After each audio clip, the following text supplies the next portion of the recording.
We don't let unaccompanied children sit in first class, especially not without supervision, the flight attendant said sharply, her voice slicing through the quiet hum of boarding passengers like a blade. Her tone wasn't just firm, it carried judgment. Wrapped in a false smile, that single sentence stopped everything. Conversations froze mid-sentence. A couple rows away, a businessman paused while placing his briefcase in the overhead bin. An elderly woman in 3B turned slowly, brows raised. The girl in question, seated in 2A by the window, didn't look up right away. She was too focused on the book in her lap. A Brief History of Time, its pages slightly bent from rereading. Her name was Imani Brooks, 13 years old, soft-spoken, calm, and far more intelligent than most adults gave her credit for. She wasn't dressed like someone used to luxury. Gray hoodie, neat jeans, no brand logos, but she carried herself with quiet confidence. Now, before we continue, take a moment to let me know where you're watching from in the comments. Don't forget to like this video if stories about truth, dignity, and justice matter to you. And if you haven't subscribed yet, what are you waiting for? We've got powerful stories coming every week. Now, back to the story. Imani slowly lifted her eyes to meet the woman's. The flight attendant, Amanda Greer, had been working the airline for over 20 years. Today, she saw a young black girl seated alone in first class, and something inside her, a mixture of unease and subconscious bias, assumed a mistake had been made. Amanda's voice softened, but only a little. "May I see your boarding pass? Sweetie?" Imani nodded politely and handed it over without hesitation. Amanda scanned it. Seat 2A, boarding group 1, no errors, but she still didn't move. "And where are your parents?" she asked. "I'm traveling alone," Imani said. "My mom booked my ticket. She's meeting me in New York." Amanda paused, then frowned slightly, as if trying to reconcile the facts with what her instincts refused to accept. Before Amanda could speak again, a white woman behind Imani leaned in from the aisle, her pearls swinging as she pointed accusingly. "I saw her come up from the back," the woman said. "She doesn't belong up here. I think she slipped past security." Her voice rang out with such confidence that others in the cabin began whispering. The woman's name was Kara Whitmore, a real estate agent from Connecticut, and she had the kind of entitlement that didn't ask. It expected. Amanda glanced down at Imani again, now unsure. "Stay here, please," she said tightly, and turned to whisper something into her colleague's ear. Within minutes, a uniformed crew member returned. "We need you to move to the back of the aircraft while we sort this out," Amanda said. Imani blinked. "But this is my seat." She opened the front cover of her book and pulled out the folded boarding pass. "You already scanned it at the gate. My mom booked first class with her platinum business card." "Honey, we're not saying it's fake," Amanda interrupted. "We just need to confirm with a supervisor. Please don't make this difficult," Kara added smugly. "She should be thankful she's even allowed on this flight." Imani looked around. No one spoke up. Some passengers looked away. One man frowned but didn't say anything. Another woman adjusted her headphones, pretending not to hear. Imani stood up slowly. She didn't argue. She didn't cry. But her face said everything: shock, sadness, and a hint of something deeper. Disbelief. She picked up her small backpack, kept her shoulders straight, and walked the long, narrow aisle back to row 26. No apology, no explanation, just humiliation. Once seated between a window and a quiet older woman, Imani stared down at her hands, then pulled out her phone. She dialed a number. On the third ring, a woman answered, her voice warm and strong. "Hey, baby, did you board already?" Imani took a breath. "They kicked me out of first class. Mom." A pause. "They said I didn't belong there." On the other end, Ava Brooks went silent. Not because she was surprised, but because she was furious. "What seat are you in now?" Ava asked evenly. "26B, next to the engine." Ava stood up from the airport cafe where she'd been reviewing tomorrow's board agenda. She gathered her coat, her tablet, and her purse in one swift motion. "Stay there. Don't move. I'm 10 minutes from your gate." Her voice was firm, controlled, like a storm gathering behind calm water. As she strode through Concourse B of Hartsfield-Jackson Airport in Atlanta, her heels clicked against the tile like a metronome counting down to impact. This wasn't just any mother on her way to confront a flight crew. This was the founder and CEO of Brooks Capital Strategies, one of the most powerful black women in American finance. She'd earned every title, every accolade, every inch of the life she built brick by brick after being told she'd never make it, and someone had just humiliated her daughter in public. On a flight, Ava had personally upgraded for safety, comfort, and dignity. Back on the plane, Amanda returned to the front of first class and informed the gate crew that they had an unverified passenger situation.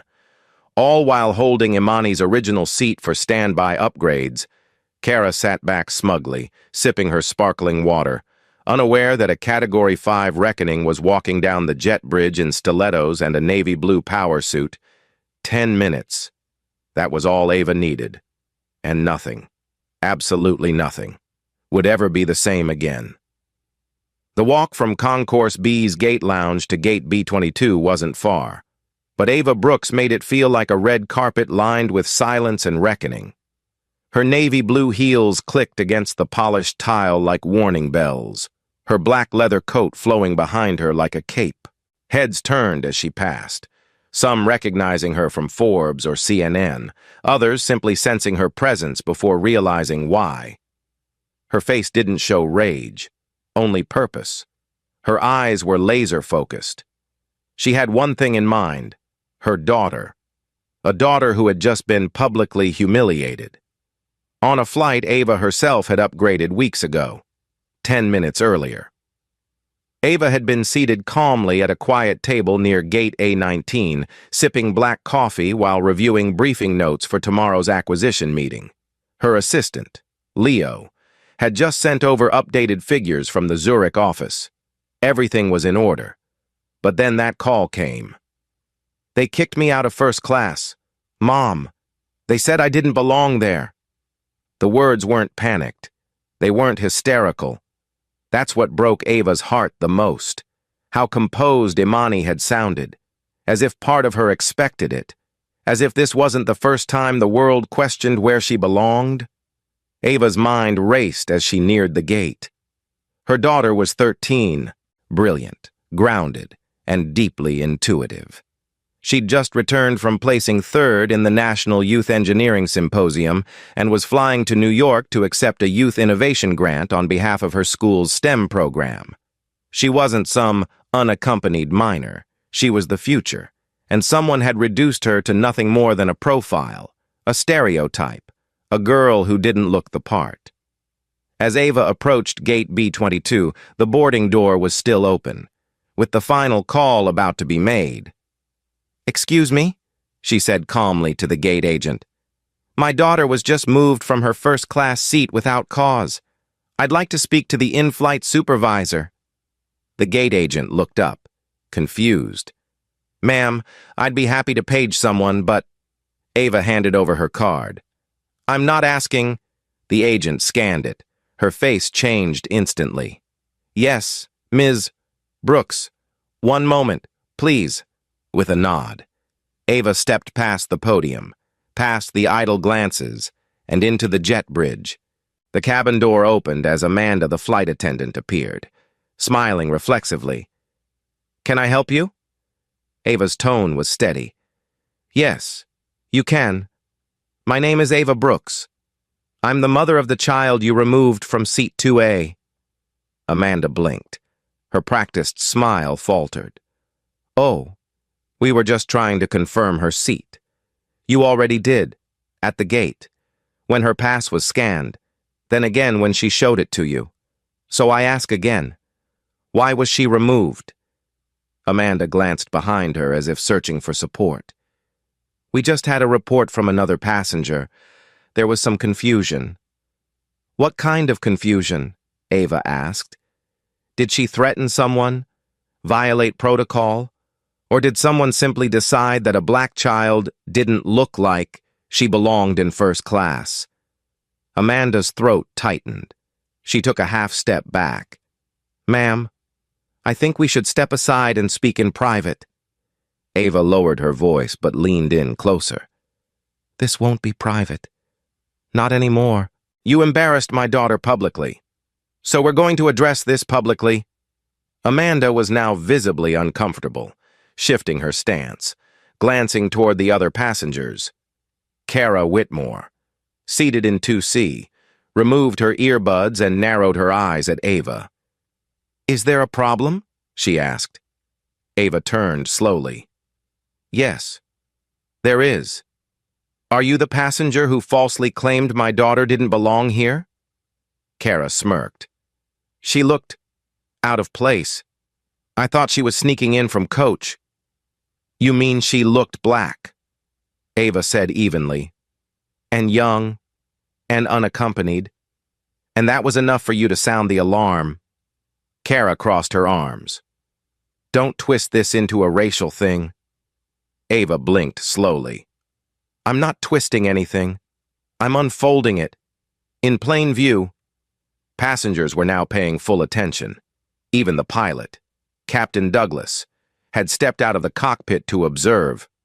Amanda, realizing this was spiraling fast, reached for the intercom.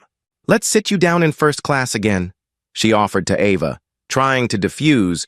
We can bring your daughter back, and we'll... Ava shook her head. She doesn't want pity, she wants dignity, and an apology. Amanda's face paled. Of course, I'll prepare a report. There are procedures. Ava cut her off gently but firmly. I'm familiar with procedures. I've helped rewrite a few myself. She turned back to the gate. Bring my daughter back, now. Within minutes, a flight attendant escorted Imani back toward the front of the plane. She walked with her backpack held close to her chest, eyes focused ahead. When she saw her mother standing near the bulkhead, she stopped. Ava gave her a small nod. That was enough. Imani stepped into the first-class cabin, looked at Amanda, then at Kara, and said nothing. She didn't need to. Her silence was its own statement. She returned to seat 2A, pulled out her book again, and calmly opened to the page she had been reading before all this happened. Ava took the empty seat beside her. No words were exchanged, but between them passed something stronger than speech: solidarity, trust, and unshakable love. Captain Douglas approached quietly. Ms. Brooks, is everything settled? Ava looked up. Not yet, but it will be. Then she reached into her purse, pulled out a small leather notebook, and began writing down names, not out of anger, but accountability. Because when people cross lines, someone has to draw the boundary again, clearly, and this time, it would be heard. Ava didn't raise her voice. She didn't need to. She sat beside her daughter in seat 2B with the same calm strength she used to command boardrooms, speak before congressional subcommittees, and settle billion-dollar negotiations. But her silence was heavy, undeniable, like the eye of a storm. The passengers around them sensed it. Amanda, the lead flight attendant, hovered by the galley, clearly unsure whether to apologize, retreat, or find a supervisor. The damage was already done, but Ava wasn't interested in theatrics. She was here for truth, and truth required clarity.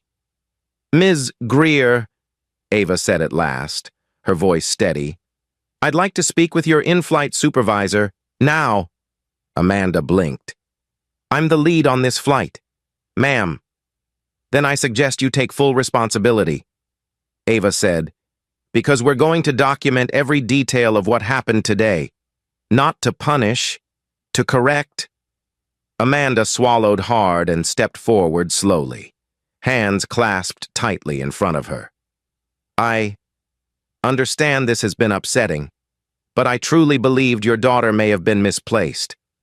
We've had issues before. Don't insult either of us by hiding behind policy, Ava said, her tone colder now. This wasn't a safety concern. It was a snap judgment based on race, age, and appearance, and it's not the first time this has happened. Maybe not even for you. Amanda's lips parted as if to respond, but nothing came. Kara Whitmore, still in seat 2C, sighed loudly and rolled her eyes. Honestly, you people turn everything into a crusade, she muttered under her breath, forgetting, or perhaps not caring, that her voice carried more than she thought. Ava turned her head slowly toward her. Would you like to repeat that? Kara looked away. I said nothing. No, Ava said. You said everything. The surrounding passengers sat frozen. A white man in seat 3A looked embarrassed. A black couple in row 4 leaned forward, clearly invested. A flight attendant at the rear, young and Latina, exchanged a glance with the older Asian American man in 2D, both sensing this wasn't just a conflict, but a moment they'd remember. Ava turned back to Amanda. Did Kara's complaint prompt you to question my daughter's legitimacy as a passenger? Amanda hesitated. It contributed. Yes. So you acted not on fact, Ava said, but on the discomfort of a woman who saw a young black girl sitting somewhere she didn't believe she belonged. Amanda's voice cracked. It wasn't about color, but it was, Ava interrupted gently. That's the part no one wants to say out loud, because when you say it, you're accountable. And that's scary, isn't it? Amanda's hands trembled. Her mouth opened and closed twice, before she finally said, I didn't mean to cause harm. Ava nodded. But you did. So now the question is, what are you going to do with that? Amanda backed away, visibly shaken. Kara, meanwhile, pulled a silk sleep mask from her bag with a dramatic sigh. This is ridiculous, she muttered, loud enough for others to hear. You know what's ridiculous? Ava said calmly, never turning her head. That my daughter, who just received a national award in engineering innovation, is sitting here having to justify her existence in a seat we paid for because a woman who's never met her decided she didn't belong. That's not just ridiculous. That's broken. Kara turned to protest, but the pilot, Captain Douglas, stepped forward from the cockpit. He was tall, with silver hair and a calm, authoritative presence. Ladies, he said gently, may I interrupt? Everyone looked toward him. Ms. Brooks, he said, nodding respectfully. We've just been informed that you've filed a formal complaint through the mobile portal. Ava nodded. Correct. I've included the boarding records, seating assignments, and timestamps, along with audio I recorded from the moment my daughter was confronted. The captain's brow lifted slightly, impressed by her thoroughness. Understood. I've notified the airline's incident team. They'll be reviewing the situation immediately. He paused, then turned to Amanda. Ms. Greer, per standard protocol, I'm going to ask you to step out of duty for the remainder of the flight. The cabin crew will reassign responsibilities. Amanda's face crumpled. Captain, please. It's not a termination, he said gently. It's a precaution, while the matter is investigated.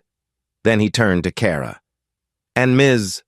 Whitmore, I've arranged for you to be rebooked on the next available flight.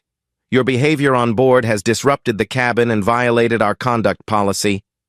Kara gasped. You can't do that. I'm a platinum member. So is Ms. Brooks, the captain said. But she didn't start this. You did. Kara stood up in disbelief, gathering her things furiously. No one offered to help her. She glanced around the cabin for support, but found only silence. Even the man behind her, who had nodded in agreement earlier, now looked down at his newspaper. She exited without another word. Amanda walked toward the back, still stunned, escorted by another crew member. The cabin was quiet for a long moment. Then the young flight attendant from earlier, a woman with a soft voice and badge reading Isabella, approached Ava and Imani. "Can I get you anything?" she asked gently. "Water? Something to eat?" Imani smiled faintly. "I'm okay. Thank you." Ava looked at her daughter, her expression softening. "You handled that with more grace than most adults would," she said quietly. "I'm proud of you." Imani shrugged, her voice small but steady. "It's not the first time something like this has happened. Mom." Ava closed her eyes briefly. That was the part that hurt most. "Then it's going to be the last time they get away with it," she said, reaching over to gently squeeze her daughter's hand. The plane began to taxi down the runway. First class was quieter now, the air charged not with tension, but with awareness. A line had been drawn, and somewhere, miles above the clouds they were about to climb through, something had just shifted in the atmosphere. Not a headline, not a protest, just a mother, a daughter, and the courage to say, "Enough." Amanda Greer sat in the back galley of the aircraft, her uniform blazer folded over her lap, hands clenched tightly beneath it. The hum of the engine outside the fuselage was a dull, constant vibration, but inside her mind, the noise was louder: regret, confusion, shame, and fear. Not fear of losing her job, but fear that everything she believed about herself might not be true. She had always considered herself fair, firm. Yes, rule-oriented, cautious, but fair. She treated passengers equally. That was the story she'd told herself for years. But today, that story cracked, and the truth was seeping in. Amanda had been with the airline for over 2 decades. She'd trained hundreds of junior crew members, managed dozens of emergency situations, and was known by her colleagues as someone who always followed procedure to the letter. But somewhere between policy and perception, something else had crept in, something she couldn't fully admit, not even to herself. As she sat there, eyes burning and posture stiff, fragments of her own life surfaced uninvited. She remembered being 24, just out of training, walking to her car in the parking lot of a small airport in Ohio. She remembered the fear that night, when 2 teenagers in hoodies had approached her, one of them yelling something she couldn't understand, and how she'd run before anything happened. Nothing did happen, but the fear remained, and both teens had been black. She never spoke about it, but afterward, without realizing, she began holding her purse a little tighter around certain passengers, double-checking ID more often with young men who fit the profile, not maliciously, just instinctively. And that instinct followed her onto every flight, over time. It became second nature. She never saw it as racism. She saw it as caution, self-protection. But now, thinking back to Imani Brooks, sitting alone in seat 2A, politely reading a science book and offering her boarding pass without hesitation, Amanda knew, deep down, she knew, there had been no threat, no rule violated, just discomfort, her discomfort, and Kara Whitmore's voice, entitled, assured, echoing her own private doubts, had simply lit the match. Amanda felt hollow inside, the kind of hollow that comes when the mirror doesn't flatter you anymore. Not the physical kind, but the moral kind. She had spent years earning the right to wear that uniform, to lead a crew, to serve with dignity. And now, one mistake had shattered her sense of integrity. Not because she had been caught, but because someone had finally told the truth to her face. And that someone wasn't angry. She was calm, unshakable. Ava Brooks hadn't screamed. She hadn't threatened. She'd looked at Amanda like a surgeon, precise, unemotional, and deeply aware of what needed to be removed. Amanda exhaled slowly and looked down at her folded blazer. A piece of her name badge peeked out from under the lapel. Lead flight attendant, Amanda Greer. The word lead mocked her now. She hadn't led anything today. She'd followed fear, up front, in first class. Ava sat beside Imani, who had fallen into a light sleep against the window, her book still open across her lap. The quiet hum of flight settled over them like a thin blanket. The cabin lights were dimmed, and the sky beyond the windows had turned golden, a soft glow bleeding over the curve of the clouds. Ava didn't look at her phone. She didn't check email. She simply watched her daughter breathe, for all the strength she had shown earlier. This was the moment that broke something inside her, because even now, knowing her child was safe, seated, and vindicated, she couldn't shake the weight of what had happened. It wasn't just the insult, it was the frequency, the repetition, the exhausting predictability of it all. Imani had only told her part of the truth. Ava now remembered that this wasn't the first time she'd seen her daughter's eyes go quiet after a public encounter. There had been moments, at school, at restaurants, even in stores, when Ava had walked in just as someone questioned her daughter's presence, her purpose, her right to be where she stood, and Imani, always calm, had absorbed it like a sponge, never complaining, never asking why, just adjusting, like a young tree growing sideways to avoid a shadow. Ava's chest ached. She turned to the window, her reflection faint in the glass. She thought of her own childhood, how her father, a janitor in Detroit, used to walk her to the bus stop every morning in a suit and tie, not because he had a meeting, but because he wanted her to see him as important. He never said the words, but Ava understood his message clearly. They may not give you the seat, but you'll carry the posture anyway. And now, here she was, successful beyond what her parents could have imagined, and her daughter was still being made to prove she belonged. Ava clenched her jaw. It wasn't going to end like this. Not today. Not in silence. Not without meaning. In the rear of the plane.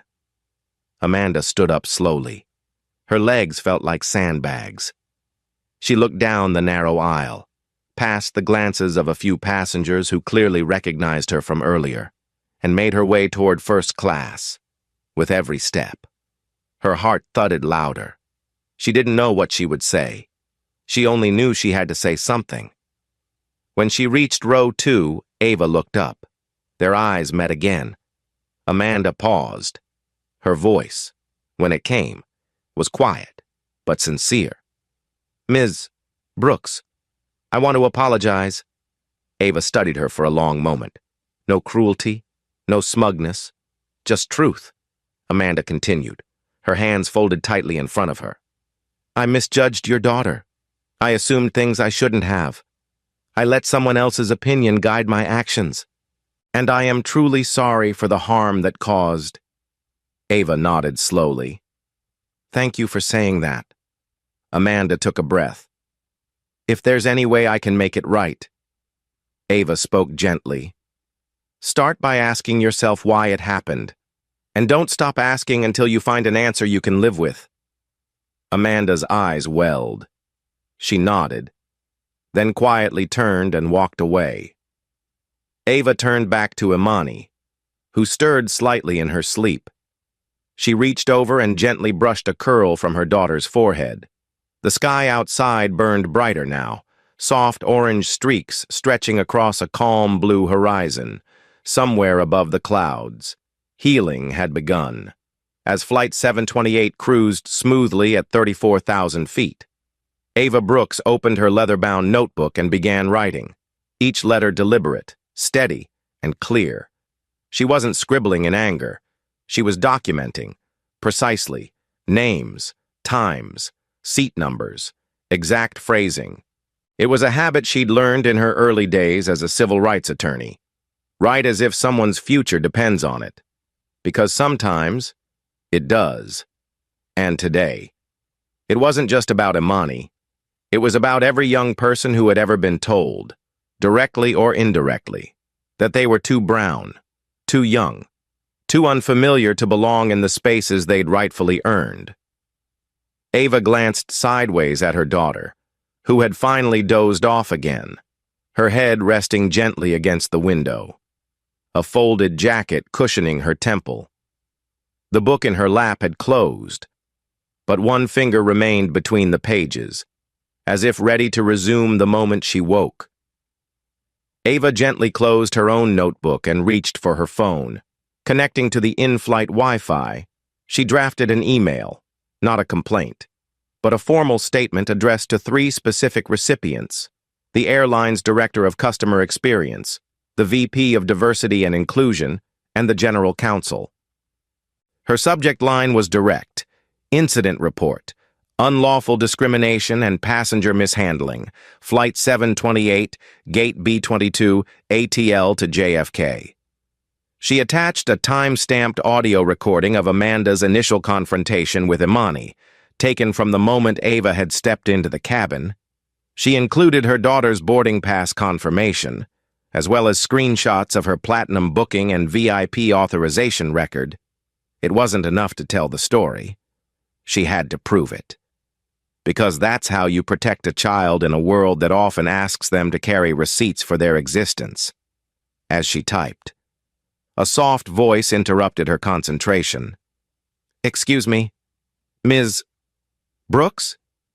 Ava looked up to see the younger flight attendant, Isabella, standing beside her row. The woman held a small white envelope in her hands. "The captain asked me to give this to you," she said gently. "He also asked if you'd be willing to speak with our operations director once we land. He's arranging for a rep to meet you at the gate." Ava nodded. "Thank you. And thank him for the professionalism." Isabella offered a quiet smile, then leaned in slightly. "If I may say, your daughter handled herself with incredible strength, and so did you. A lot of us. We saw it." Ava met her eyes. It was a short exchange, but something passed between them. Acknowledgement, solidarity, and a shared understanding that not all battles are loud. Some are fought silently, in full view of others who've learned to stay quiet too long. Ava turned her attention to the envelope. Inside was a handwritten note from Captain Douglas. "Ms. Brooks, on behalf of myself and the crew, I want to extend my sincerest apologies. I witnessed today not only a breakdown in procedure, but in humanity. I will support any review and reform effort you pursue. Your leadership, in silence and in voice, is an example to all of us. Respectfully, Capt. Michael Douglas." Ava exhaled, touched not by flattery, but by clarity. This wasn't about vengeance. It was about transformation, and she had just gained an unlikely ally in the cockpit. 20 minutes later, as the flight began its descent into New York airspace, Ava reviewed her message one final time and hit send. As the plane banked gently over the Hudson River, city lights glimmering below like scattered diamonds, Imani stirred awake. "Are we almost there?" she asked sleepily. "Almost," Ava said softly, brushing a hand over her daughter's shoulder. "You did well today." Imani looked down. "It didn't feel like it." Ava gently took her hand. "Courage doesn't always feel like power. Sometimes it feels like sitting still when you want to run, or speaking softly when you want to scream. But you were brave. That's bigger than power." Imani's eyes welled, but she blinked the tears back. "I just wanted to sit in the seat we paid for." Ava nodded. "And you will. Again. And again. Until no one questions it." The wheels touched down moments later. A soft thud, then a gentle rumble as the brakes engaged and the aircraft slowed. As the cabin lights returned and passengers stirred, gathering their belongings, Ava remained seated. So did Imani, and so did nearly every passenger in first class, silently aware that something more than travel had occurred in that cabin. Some passengers nodded toward Ava with quiet respect. Others avoided her eyes, not out of guilt, but discomfort. The kind that comes when you begin to question what you've ignored. At the gate, two airline representatives were waiting. One introduced himself as Malcolm Reyes, Director of Corporate Integrity. The other, a black woman in a tailored gray suit, was introduced simply as Monique from Customer Advocacy. Ava stood tall, her daughter beside her. She shook their hands, calm and composed. "I trust you've been briefed," Ava said. Malcolm nodded. "Yes, ma'am. We'll be conducting a full internal review, and we'd like your help in shaping the outcome, not just for this flight, but for our company moving forward." Ava's gaze held steady. "Then let's not waste time." Behind them, the terminal bustled as it always did. Announcements crackled over the PA system. People rolled suitcases toward connections, and airport screens glowed with arrival times. But in the center of it all, a mother and daughter walked toward baggage claim, unrushed, unbothered, unafraid. Ava didn't say it out loud, but she knew the truth in her bones. This wasn't over. It was just beginning. By the time the sun rose the next morning, the story had already spread far beyond Gate B-22. A passenger seated in row 3, an educator from Georgia, had quietly recorded the exchange between Ava and Amanda during the confrontation on board. Without commentary or editing, she'd uploaded it to her social media with a caption that simply read, "This is what grace under fire looks like. Watch what happens when a black child is treated like a threat, and her mother walks in with calm, power, and receipts."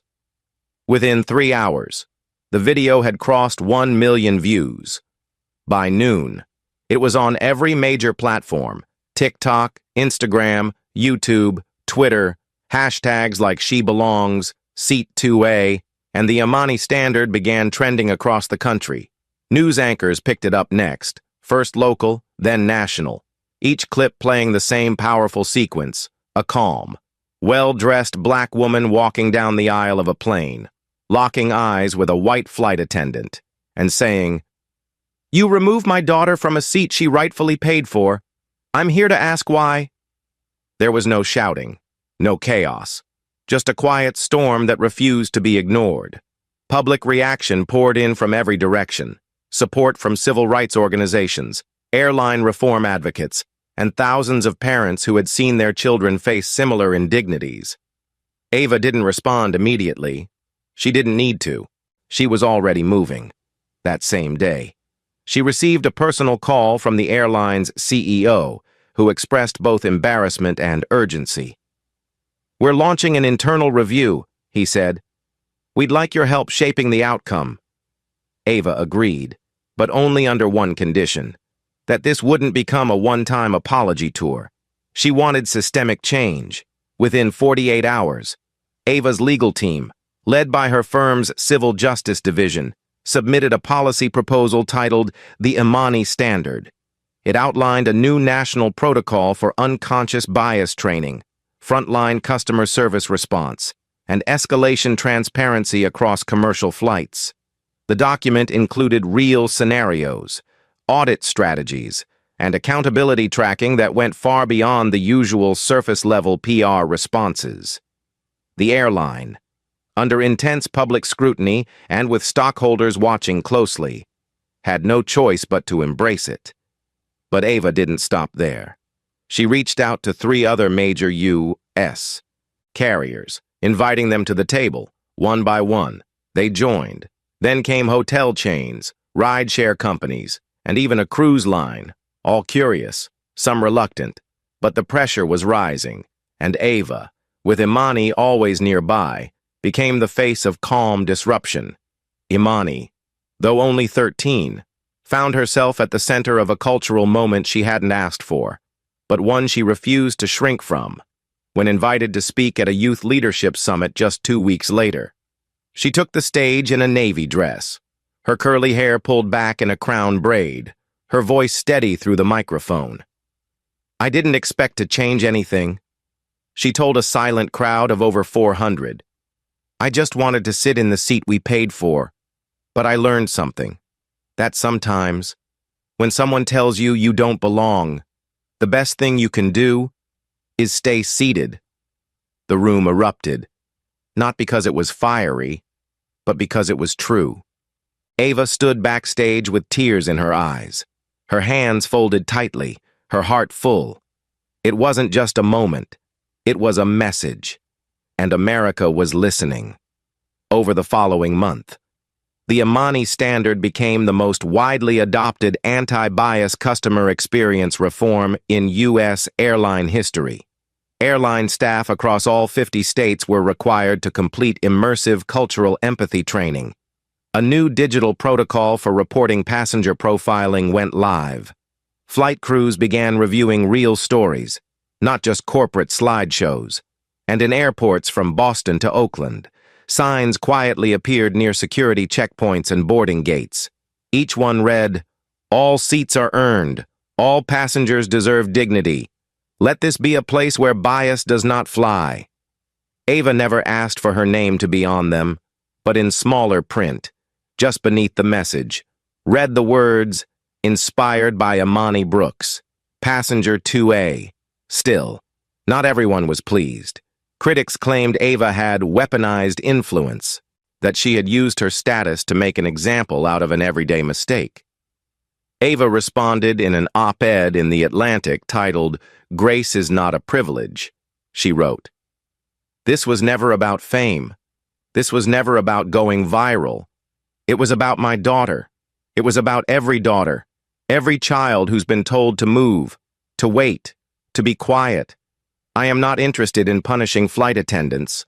I am interested in retraining the culture that trained them." The article struck a chord.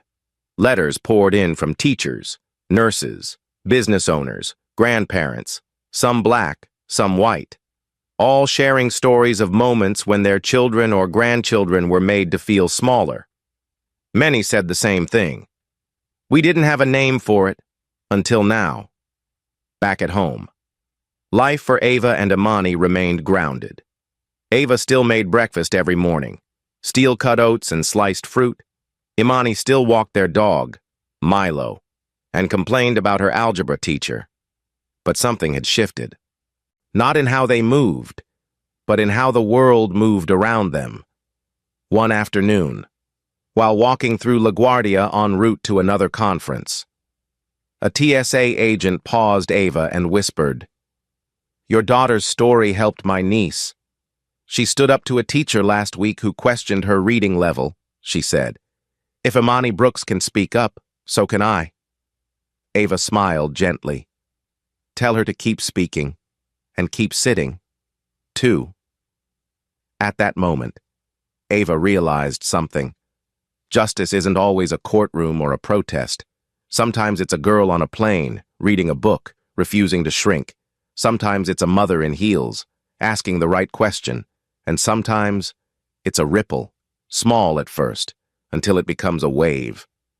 A year had passed since Flight 728, but for Imani Brooks, the moment still lingered, not as a scar, but as a compass. At just 14, her life looked different now, not louder, not brighter, just clearer. She had grown into herself, not because of what happened that day, but because of how she chose to carry it. She didn't become an activist. She didn't need to. She became something quieter, something deeper, a symbol of stillness in the face of judgment, a reminder that power doesn't always shout. Sometimes it just stays seated. That morning, as she stood at Gate 12 at Washington Dulles Airport, wearing a soft gray blazer and dark jeans, Imani watched the final boarding group file into the jet bridge. The gate agent smiled and waved her forward. "Miss Brooks, you're welcome to pre-board with Group 1, she said, her tone warm and respectful. Imani nodded politely, her heart calm. This time. No one questioned her place. No one asked for extra ID. No one tilted their head or said "sweetheart" with condescension. She stepped onto the aircraft with the quiet confidence of someone who no longer feared small humiliations. As she walked down the aisle of the Boeing 757, passengers already seated glanced up, but not with suspicion, with recognition. One or two even offered her soft nods of support, like strangers tipping their hats to someone who had survived a storm they couldn't see. Imani reached row 2 and slid into seat 2A. The window seat, the very seat she had once been removed from. She set her carry-on under the seat in front of her, pulled out a worn copy of Hidden Figures, and placed it in her lap. A flight attendant, black, maybe mid-30s, stopped beside her with a smile. "I'm sorry to bother you, but I just wanted to say, my daughter keeps your photo taped to her bedroom wall. She says you remind her that calm is a kind of superpower." Imani's cheeks flushed, but she smiled softly. "Thank you," she whispered. "Tell her to keep reading. That's where it all starts." The woman nodded and moved on. The plane filled slowly. A middle-aged man in a gray sweater took the aisle seat beside her, offered a polite smile, then returned to his crossword puzzle. Imani gazed out the window, her reflection faint in the glass. The tarmac below bustled with movement. Luggage carts, fuel trucks, orange-vested workers waving signals. Everything had a rhythm. Everything had a place, and for the first time in a long time, she felt like she had hers. As the aircraft began its slow pushback from the gate, Imani pulled out a folded envelope from her inside pocket.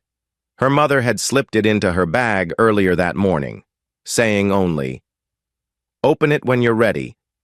Imani unfolded the note and read the handwritten message. "To my daughter, you are not just the future. You are the correction. The red line through a history written in pencil. Don't shrink for comfort. Don't stand for permission. Sit in every seat like it's yours. Because it is. With love and pride. Always. Mom." Imani folded the note slowly, then closed her eyes. For a moment. She was back in that plane a year ago. Heart pounding, hands clutching her backpack as she walked past rows of strangers. But this time, the memory didn't sting. It steadied her. It shaped her spine. At cruising altitude. She pulled out her laptop and opened a draft essay for a national scholarship competition. The prompt was simple. Describe a moment that changed the way you see the world. She typed. It wasn't the words that hurt. It was the quiet agreement. The way everyone watched and no one spoke. The way I was made to feel invisible in full view. But then my mother came, and with 10 minutes of clarity. She rewrote what dignity looks like at 3,000 feet. That's the day I learned silence can be grace, and grace can be force. I stayed seated, and in doing so, I stood for something. As the plane descended toward Boston, the city skyline peeking through clouds, Imani closed her laptop and took a breath. She wasn't nervous. She was prepared. The next day, she would address a youth panel at MIT on the future of engineering ethics, not because of what she'd endured, but because of how she'd responded. She was becoming a builder, not just of machines or code, but of bridges between perception and truth, between power and presence. When the plane touched down and rolled toward the gate, the captain made an announcement over the intercom. "Ladies and gentlemen, we've just landed in Boston, where the local time is 6:14 p.m. Before we begin our arrival instructions, I'd like to recognize a very special passenger on board today, Miss Imani Brooks. On behalf of this crew and thousands of others, you remind us that dignity is not granted. It is claimed, and you claimed it with courage. Welcome to Boston, Miss Brooks." A soft round of applause broke out in the cabin. Nothing loud, nothing staged, just genuine. Warm respect from strangers who understood that quiet justice had flown with them. Imani blinked back tears, smiling at the window, not for the recognition, but for what it meant. Somewhere out there, a girl was watching this unfold on a screen. Somewhere, a boy was wondering if he'd be believed when the world doubted him. And now they had an answer. Because dignity is contagious, and courage, when witnessed, doesn't disappear, it multiplies. As Imani stepped off the plane, backpack slung over one shoulder, she carried no bitterness, only memory, only purpose. The story of Flight 728 no longer belonged just to her. It belonged to every person who had ever sat quietly in a space where they weren't expected, who had been asked to move, and instead stayed seated. That story had taken flight, and now it would never land. Thanks for watching. If this story meant something to you, give it a like and subscribe. Take care. See you in the next one.